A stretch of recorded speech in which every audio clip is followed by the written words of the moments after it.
That's a very good question. What is the road for artists? Well, it is the road that I walked and I am walking. And it's actually the road that every artist walks. Naturally. Unknowingly for the most part. And it is facing yourself every step of the way to become the artist you are born to become, to be yourself in front of the microphone, to have your flowers bloom because those are your flowers on your tree. How can any other flower bloom? But for that to happen, it takes a long time. Miles Davis says, man, it takes a long time to play music like I play music. I'm paraphrasing, but it takes a long time to find your sound. And I don't want to sound like anybody else. If I'm to put something on tape, it ought to be me. That's what John Coltrane said. Those are some of my heroes. Jazz giants. I've contemplated recently why jazz is so mesmerizing to me. It's because something is planned, but everything is unplanned. Every performance is new and fresh. There's some musical elements in place, the rest is improv, and if somebody changes an element, everybody does. So it's the hive mind. Jazz is one. And such is art. That's the essence of art. That's what I try to relay in The Road for Artists. The road is walking the road, dying to the false you, to the shadow, to birth the art that you are meant to create. A mirror image of you, an extension of you. You are your art. But as long as there's shadows in the way, doubts and fears of what would others think of me, for instance, what's on the canvas is not you then, it's your trauma, and you paint until one day you are on the canvas, and the canvas is you and the paint is you. There's nobody painting really, there's just life, and you are the vessel for life to shine through. That's the road, and it's difficult, and it's a mirror image of the spiritual road, the spiritual path to self. Who am I?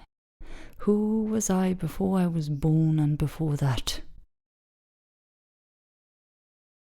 You know, when you really contemplate, who was I before I was born and before that? It's very difficult to come to an answer because space-time, right? Because time, past and future. But what is past and future really? Past is trauma that we carry into the future. It's patterns. It's something robotic. It's a personality, almost static. Changes along the years, but we perpetuate the past into the future. Isn't that time? What if the soul is not of time? What if the soul is 1 degree away, always safe and sound? What if that's where the peace of God lies? Because we're always safe. We're always safe and sound, right there where we are, now. Where was I before I was born and before that? Now. Here now.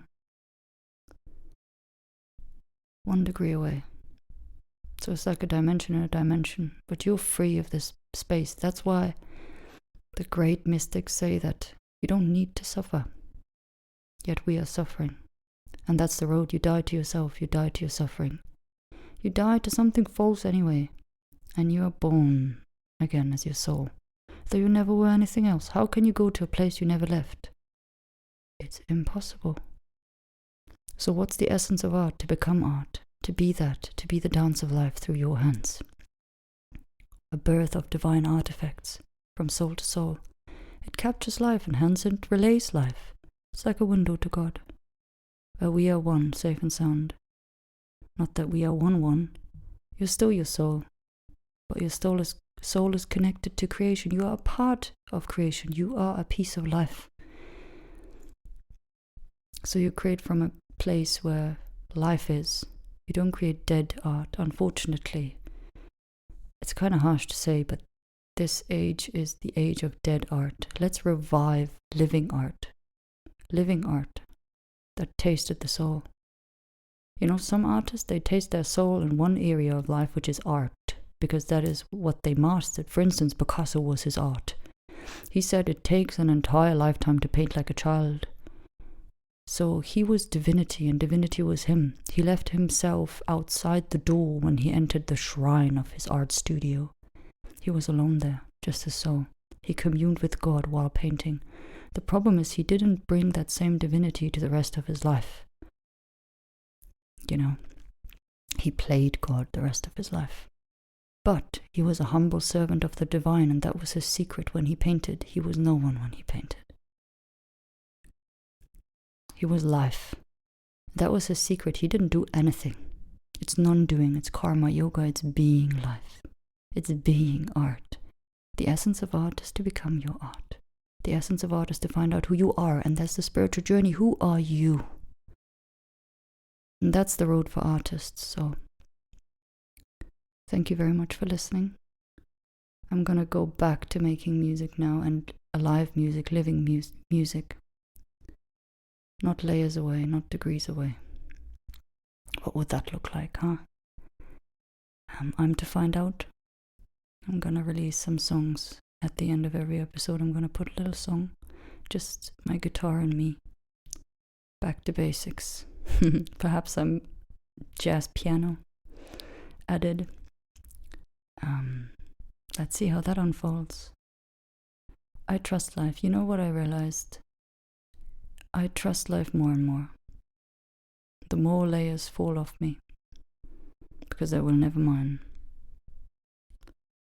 The more I'm aligned with life. The more I am myself. The more life takes care of me. Not that I was anybody but that, but, you know, in my misery I felt alone and fragile, and I had such mistrust to life, and I'm just learning again, like a newborn, like an infant, to trust life and to trust God, because He always took care of me. Because I've also realized on the road, and all of these topics are, by the way, topics that I'm going to cover on this podcast. It's just what comes to me naturally now. And then ask questions, please, in the comments, and I will do my best to answer them. I would love that so much more than just me riffing, even though apparently it works. You know, I was petrified before I sat down to the microphone. I was like, who am I to teach? Who am I to teach? Who am I to teach? If the teaching happens naturally, if you are your teaching, then that is that. If you are degrees away and you are not what you teach, then you are fraud.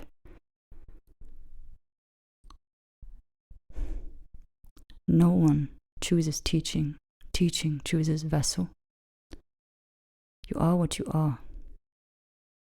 So what I've also realized is that the world is a mirror. You emanate. I tell you a little secret. Your emanation is what you get in space-time, so it has delay, but that doesn't matter because you just recycle your past, so it's the same thing, regardless. So everything is energy, right? Everything is vibration. So you vibrate a certain thing. It's not just what you say and think. It's emotions. Those are charged, right? Because you believe in your thoughts, so you charge them with emotions, but not just that. Let's say there is a person and you only say the nicest, most loving things to them, but there are undercurrents of you.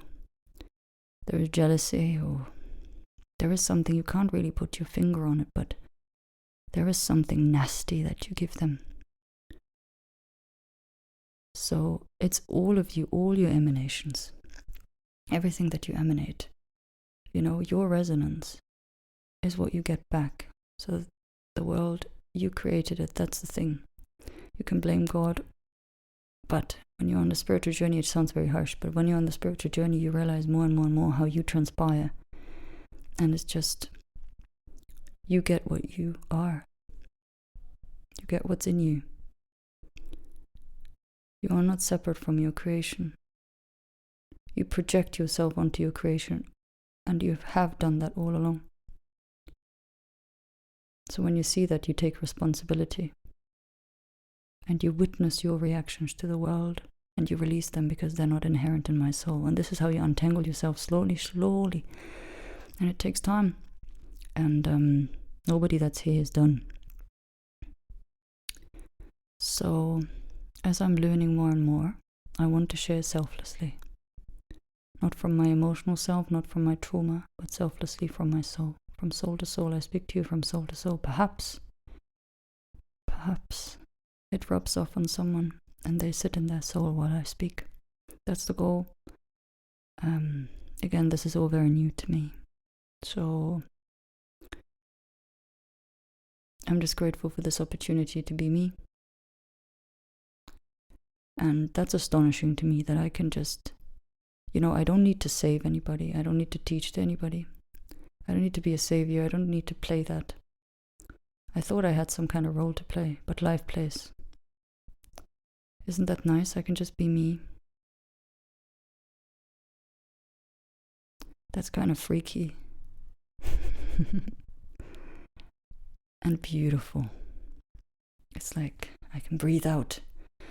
Like, it's okay. You can just be you.